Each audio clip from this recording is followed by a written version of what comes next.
Hey everyone, welcome to Burns Hustles, where we help you turn sideline interests into cash. And who doesn't love that? So, talking about Airbnb, if you are concerned about who you're going to be hosting, you have maybe a guest that's coming, and I don't know, for some reason you have a concern.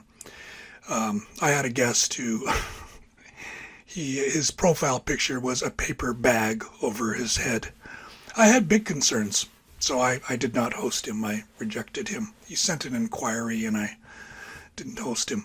But anyway, if you have concerns, you can check out the reviews other hosts have left, and most likely, most cases, you won't really find anything that disturbs you, but here and there you might. So you may want to talk to the guest about it. I mean, message the guest about it and say, hey, I hope you'll treat our place well and you'll clean up after yourselves. So,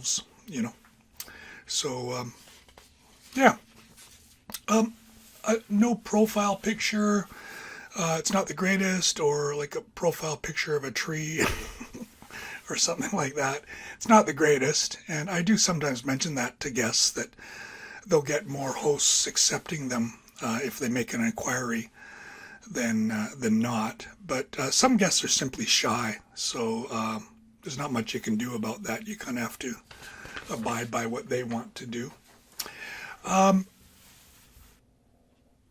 So you can check on how Airbnb verifies guests.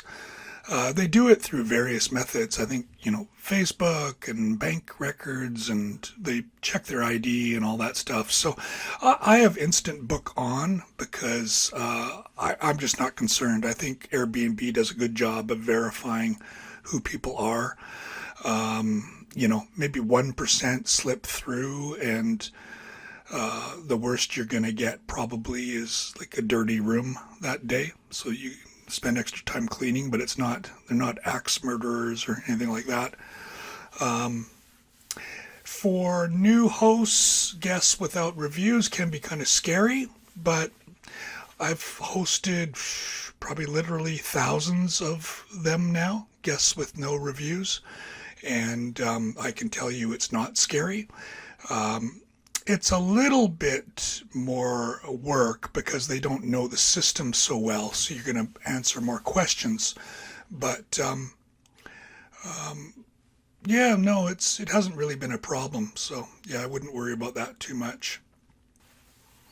And I highly recommend that you allow instant booking. You'll get more guests. It's easier for everyone. They want to book.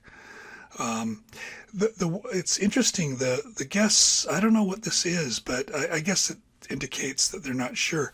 But the guests that send an inquiry and ask a bunch of questions, they tend to book elsewhere. It's really interesting. I don't know. I'd be interested to hear from other hosts if that's what they find. But it seems the more questions they ask, and you think you're being helpful. I mean, you're taking your time to answer these questions for free about the area or whatever. They tend to book elsewhere. So, they've asked you lots of questions and then they book somewhere else. So it's disappointing. I don't get angry about it, but I've just learned, okay, this guest's probably not going to book. So, you may want to use that as a strategy that, okay, they're probably not going to book, so I'm not going to waste my time answering lots of questions. I'll answer a few. But yeah, it's interesting. I guess those guests, again, they're wondering where to stay, and they really don't know, and your place hasn't convinced them by the explanation and the pictures, so they're asking questions. But yeah, the questions often are about the area, where do you get this? Where do you get the train? Where do you get the bus? Etc. So I hope this helps you. If you haven't subscribed yet, please do, because we're going to help you make some cash. Thank you for watching. We'll see you in the next video.